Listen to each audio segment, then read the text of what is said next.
Hi, how is everybody doing? Hope you're all well. In this talk, I would like to go over the what a pitch deck is. A pitch deck, or like a presentation, basically to have people get interested in your business idea or your innovation idea or something that you're trying to propose in many ways. This deck is kind of long, not super long, but if you call it up, you'll see that you'll see the slides. It's really good to go along with the slides as we go over this because it makes it, of course, more interesting and shows what I'm kind of talking about, what I'm referring to when we look at it. But this deck comes from another class. One of the teams did this, and I like the way it looked and it's got some good things as examples of what we've been talking about this semester. You know, when you did your case exercise, you did a couple of things that you'll see embedded in this deck, but this is a much longer one, and it really follows the process we've been going through this semester. Particularly a lot on how ideas and how to come up with ideas, how to test those, etc. But you'll have a look at this, and I think it's really useful for you because when you get to the point where you're in front of people, whether it's your board or your group of friends or investors or a bank or whoever you think you need to convince in order to get the business going or maybe get funding, it's got to be good. It's got to be compelling. It's got to be interesting. It's got to light them up. You've seen things all the time where you look at people talking. I'm just not that interested. Maybe the way they say it is even incorrect, but it's very important. You have one shot. You usually have one quick look. Trying to break in a day full of a million other things that the people are doing that you're talking to, and how do you get through? How do you make it matter? So let's have a quick look at that. If you open that deck up. And look at it, you can see it says bolt. So right off the bat, you have a nice slide that's colorful, well created, and you know it has the name of the company there on the side, but it really just shows that it's just a nice looking slide. And the color, you choose your colors you like, keep it consistent. Right off the bat, I'm going to say a few things. Make sure your fonts are the same size for the same parts of the page. If you're using font, I think that's 88 on the top there, then keep it that way. If you're using Arial or Calibri or whatever your font type is, make sure it stays consistent. Doesn't say consistent every element, but if you don't do it that way, do it on purpose. So you'll see some things on purposely done here that are they look a little bit inconsistent, but it's done on purpose. As long as it's got something, a reason behind it. Most of the time in your team, if you're working on something, you'll have people that are good at different things, and someone's going to be really good at graphics. This team had someone who's really good at graphics and designing and things, so everything looks really nice.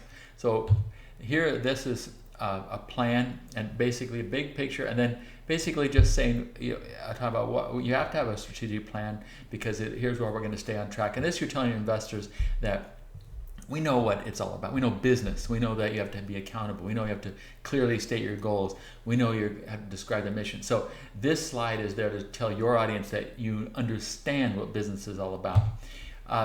Then the next one, slide 3, time to cut the cord. You're getting onto the idea. So here you have the idea. The Bolt, this company, is a wireless charger capable of charging any technological device, including all Apple and Android products. You can see this relates to the case I gave you for the case exercise. This is that same case, but would be a pitch deck relating to that. And they're trying to entice you, trying to get you excited to help you cut the cord. What do you mean, cut what cord? Well, okay, here's the idea. And then you say origin. And you could say origin idea or whatever you want to do, but basically this says how this came to you. What innovation are you doing? What capability are you creating? What need are you trying to fix? Remember, right from the beginning, we talked about how innovators often address things they need to be fixed. Super innovators and super creators and super entrepreneurs figure out, I don't know even, but there's a capability I could be creating for someone. They don't even know that it exists. They don't even know they have a need, but all of a sudden, when they have it, they're excited, like that, all the Apple products, etc. But in this case, the idea is like, how could you charge a phone just through the internet? And we might, well, that's impossible. Well, maybe it is, but that's the idea. And you just get really thrilled by that concept when you're pitching that. The basics, just some very basic things, how it looks, and these are, remember, your slides are often talking points that you use to present. a lot of people put so much words, so many words on this slide that they take away from what they're trying to say. You're not allowing the presenter to make the case. When you use something like this, then it gives the presenter to say, okay, there's our logo, and you really explore and talk about the different things. So this is the idea, the proof, and the primary drivers. Okay, so this, as you can see, is a business viability assessment done briefly. The company would have done a much more robust one, but these are the highlights. Here's our idea, here's why us, and here's how we think we know how to make the business work. So what they're basically saying, here's our idea. The reason it can work is that we have the investors, we have the background, we have the motivation, and we have some key people on our team that know how to make this work. And on the drivers, the number one driver is that we're creating something brand new, unique innovation, and a new capability. This is a globally, the concept is this is everyone that has a mobile device could be interested in this. And people that have mobile, they're always looking for something, what's new, what's happening, what's going on, what new thing can I get? So the key driver here in this group's pitch is that we're going to get something that's global and that it's innovative and people are going to want it. And then you go through the other things that drive in it, the battery interface, the connection, and even the price. So remember we talked about, you have your idea, why you, the proof of commitment includes funding, background, experience, etc. And then do you understand what makes the business grow? What are you doing to flip that switch to make people buy? So then the summary of that, of the business viability summary, so you're just telling your investors that we've taken the first step. We've assessed the initial concept of whether this can make, most of the people looking at your pitch or listening to you will never have done a business viability assessment. They've never done analyze a business for the initial intrinsic viability like we've been taught to do this semester. So this is very compelling, very powerful, that you've looked at the basics, you understand the basics, and you're trying, and you can make, and you have a good start. You have everything there to be successful. It doesn't guarantee success, but gaping holes in your ability to perform are not there. You've proven that. And if they are there, then you address them right there. You say, well, we would need X, like maybe you need an engineer to do this, or maybe you need a facility to create, who knows. Whatever it is, it's right there in the proof of commitment section. You don't have it, then you know what it is and you can go after it. When you do the structure, it's just good to tell your investors and your people just some basic things about it. Then you can talk about this. We're set up like this. This is our employee. This is where we work from. Basic concept. It puts it in their minds who and what you are, and makes it really clear. Simple. Just keep it simple. And some details. We use these guys for our accounting done here. We have these. You can talk about that as little or as much as you want, but it shows you're in business. You're thinking. You have a place to work. You have stuff. You have employees. You're caring about them. You have the domain names. You have their health insurance. You have the web hosting. You have these basic things. It doesn't have to be a lot. Just some highlights there, and then you can talk to it based on how your audience, what they need to hear, what they want to hear, and the questions they may ask.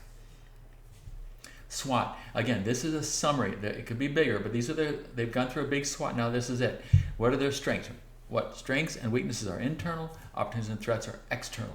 Okay, so what are their strengths? They have this idea, but they don't have the funding. They don't have the experience. They know they have weaknesses. You always have to be honest with your weaknesses so that they can be fixed. If you gloss over them, first of all, your audience will attack you, and second, you'll be leaving gaping holes in what you need to fix. Remember, the weaknesses are very closely tied to the business viability assessment in the proof of commitment section. They're very similar. They have a lot of crossover between strengths and weaknesses and what's in that commitment section. For example, if you have X amount of experience in this exact industry, in the telephone industry, etc., then that's a strength. If you have no experience whatsoever in that, you have that in your business viability assessment is what you don't have, and you also have it as a weakness here. So they're linked in that case. So here you have your SWOT, you have the external opportunities, no real competition out there, new market, and then the threats. There always is somebody wanting to buy you, beer, etc., and acceptance. But this is a summary of the SWOT, and then you go from here and do a quick SWOT summary. Remember, your SWOT summary is going to say, what's my biggest thing going for me? What's the biggest thing in my way, and how am I going to fix it? So then that'll really crystallize in your audience's mind. They get what their big picture is. On the good side, they get what they're going to be facing challenges, and they have a way through.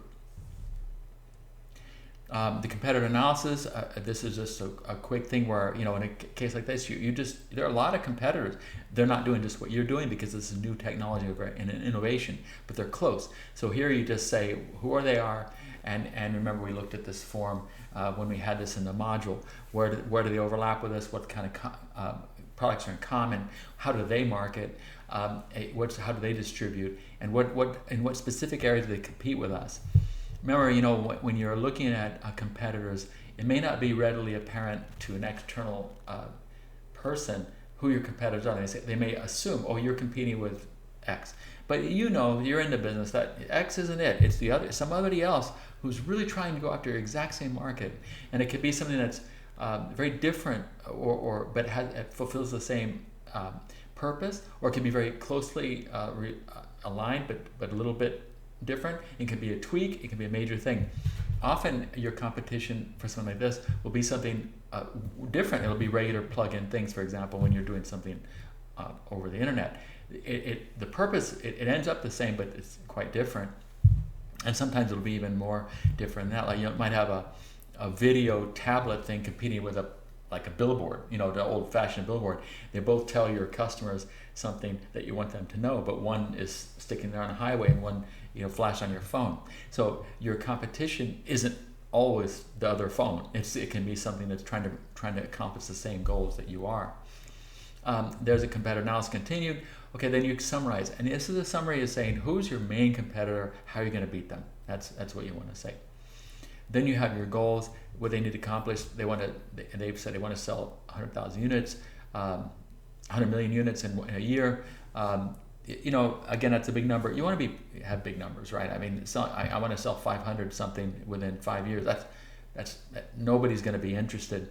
If you say I want to sell 100 million units in a year, they say that's crazy. Well, how about if I only sell 50 million? Well, that's still a lot, right? So you're looking at big picture things. You're looking at things that are, especially something like this, that really, if there are, 3, 4, 5 billion mobile phones at least users in the world out of 7.5, 8 billion people. So you have a big market. So you could say, yeah, that's 100 million. It's not even that many. That's just the first year. So then it becomes more. Then you start thinking about more about the production side of things. Anyway, so those are your goals and how you're going to accomplish those goals. And then you have ideas for attaining your goals. Remember, your goals are out there, and your ideas are the vehicles for attaining your goals. You can't have ideas without goals, and you can't have good ideas without goals, and you can't have good ideas without testing them. So once you do these ideas for attaining your goals, and then remember we talked about the exercise of how you test them. Now you don't go into this in this pitch deck, but when you come to this area where you're saying here are our areas for strategic change, those are your ideas that have gone past the testing and become implemented action steps that you're going to do in order to make that change. So, okay, in this case, we're going to invest $5 million. We're going to hold these events, etc. So these are the things you specifically do in order to attain your goals. Okay, then your action steps, and this is you're telling your investors that we know that an idea is an idea until you actually do it. An idea, a thought, a good intention are worthless without action. Action without, strategy without action is what? Dead, right? You need to do something. So this shows your audience that you know what to do and you're going to do it. And how do they know you're going to do it? Because you've identified how you're going to do it, you've identified who is going to do it, and you've identified when is it going to be done. Remember we talked about that in our previous discussions. Your ideas, once they become actions, are very simple. It's just that who's going to do it, how are you going to do it, and when will it get done? That's it. So if you can resolve those, then you get stuff done. And if you leave any of that off, then you won't. How are we going to do it? I'm not sure. If you don't have somebody in charge, it's not going to happen. And if you don't have a deadline, you might miss a deadline, but at least you have it there, so you have a target. So whenever you want action steps, but this encourages your investors that you understand that things have to be done, have to be implemented. And they're going to say, well, how's that going to happen? I've got it right there. Who's going to do that? It's right there. And what's your time frame? It's right there. And then you have a kind of a little pricing thing, and the next slide shows price versus cost.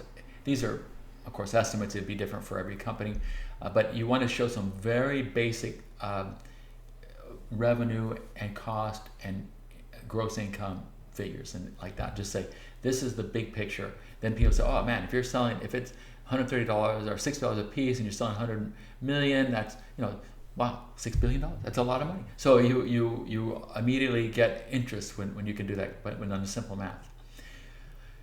Then you have your startup financials. It is really quick, just show very block things. And people can talk about that and ask you questions, but you just want to show some basic numbers.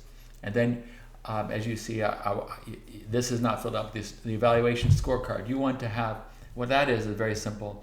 You just take your goals and you say, okay, these are our goals, our action steps, and your time frame, and did they happen or not? And you just make a little spreadsheet for showing how that's going to work. And then finally you end up with a summary of your strategy, and you're basically reaffirming what you said in your initial opening pitch, where we're what kind of company we are. Our initial goal is to do this. We're going to sell this many, and that's what's going to happen. And you see them get buy off on that. All right. So I think you can really see that the keys to an effective pitch deck are something that catches your eye, touches all the bases in the strategy, that leads them through the logical process of strategy formation, but in a bold way, gives you plenty of chance to talk about the slides rather than have it all there, but follows that logic. So you're going from the idea to the goals. You understand your SWOT's got to be there. You understand your business viability assessment. Why you guys? Do you understand what makes it work? Do you understand who you are in a SWOT? Put all that together, come up with ideas to meet those goals, test those ideas, turn into action, and then have some big picture ideas on the financial elements, and then ask, say, okay, any questions? You've piqued their interest with something like this. It's attractive. You say, well, it doesn't matter if it's attractive. I used to work for Price Waterhouse. You're competing against McKinsey and everybody else. It better be good, right? Because the competition is good. The competition is going to throw everything they can at the same investors or the same board or the same group, whatever, in order to get their attention. So yeah, attractiveness makes a difference. No mistakes is important. Okay? So anyway, glad you saw that. I hope everything goes well. And if you have any questions on that, please let me know. Okay? Thanks a lot.